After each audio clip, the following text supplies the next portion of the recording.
Hi friends, welcome to Zeenath'sworld. இன்னைக்கு நம்ம சேனல்ல நம்ம பண்ண போற ரெசிபி ஒரு ஹெல்த்தியான ரெசிபி, அதுதான் வாழைப்பூ வடை. இதை எப்படி டேஸ்டா பண்றதுன்னு நம்ம இன்னைக்கு பாப்போம். நான் வாழைப்பூவை ஏற்கனவே கட் பண்ணி க்ளீன் பண்ணி நாரெல்லாம் எடுத்துட்டு ரெடியா வச்சிருக்கேன். இதை நம்ம சின்ன சின்னதா கட் பண்ணி தண்ணியில போட்டு வச்சிரலாம். உடனே பண்ணிடணும், இல்லைன்னா கருப்பாயிடும். இப்போ நான் இங்கே கடலைப்பருப்பு ஒரு 50 கிராம் 1 மணி நேரம் நல்லா ஊற வச்சு எடுத்திருக்கேன். இப்போ நம்ம இதை தண்ணி இல்லாமல் கடலைப்பருப்பை மிக்ஸி ஜாரில் போட்டுருங்க. அது கூடவே ஒரு 7-8 வெள்ளை பூண்டை தோலை உரிக்காமல் அப்படியே போட்டுறணும்.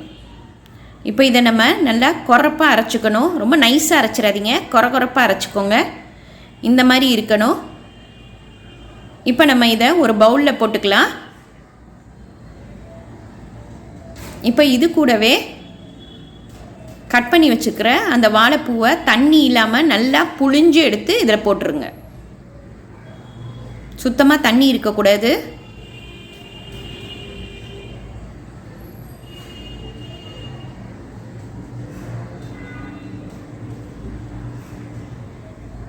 இப்போ இது கூடவே பெரிய வெங்காயம் ஒன்று சின்ன சின்னதாக கட் பண்ணி இதில் போட்டுருவோம்.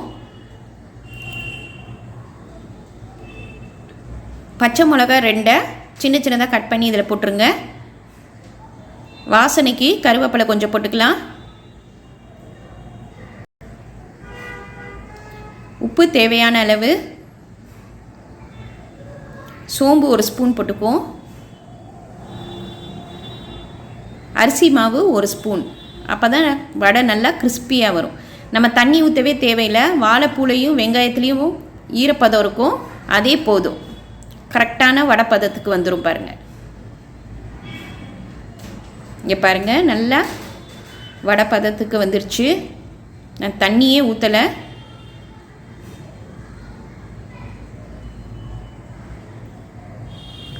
இப்போ இங்கே நான் கடாயில் நல்லா எண்ணெய் ஊற்றி எண்ணெயை நல்லா காய வச்சுட்டேன். இப்போ நம்ம வடையை போட்டு எடுத்துடலாம். இந்த வாழைப்பூவில் நிறைய மருத்துவ குணம் இருக்குது. வாரத்துக்கு 2 முறையாச்சும் நம்மளோட சமையல் எடுத்துக்கணும். பசங்களுக்கு நீங்கள் சும்மா பொரியல் மாதிரி பண்ணி கொடுத்தீங்கன்னா கூட சாப்பிட மாட்டாங்க. ஆனால் இந்த மாதிரி வாழைப்பூ வடை பண்ணி அது கூடவே தொட்டுக்கிறதுக்கு ஒரு மயோனைஸ் சாஸ் அந்த மாதிரி டிஃப்ரெண்ட்டாக கொடுத்தீங்கன்னா கண்டிப்பாக விரும்பி சாப்பிடுவாங்க. உடம்புக்கு அவ்வளோ நல்லது இது. பீரியட்ஸ் டைமில் பெண்கள் இதை அடிக்கடி சாப்பிட்டா அவங்களுக்கு வயிறு வலியெலாம் இல்லாமல் இருக்கும். கான்ஸ்டிபேஷன் ப்ராப்ளம் உள்ளவங்க இதை அடிக்கடி சாப்பிடணும். சமையலை நம்ம இதை அடிக்கடி சேர்த்துக்கிட்டோன்னா உடம்புக்கு அவ்வளோ நல்லது.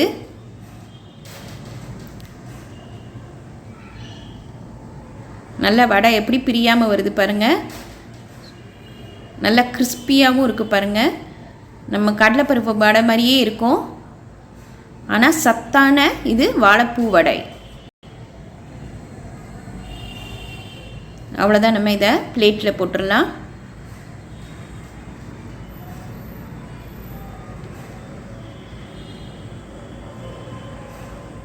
ஃபைவ் to 10 மினிட்ஸ்க்குள்ளே இந்த வாழைப்பூ வடையை நம்ம பண்ணி முடிச்சிடலாம்.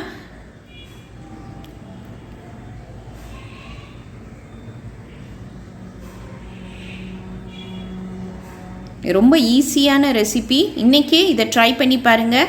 லைக் பண்ணுங்கள், ஷேர் பண்ணுங்கள், ப்ளீஸ் சப்ஸ்கிரைப் பண்ணுங்கள். உங்கள் கமெண்ட் எனக்கு அனுப்புங்க. தேங்க்யூ.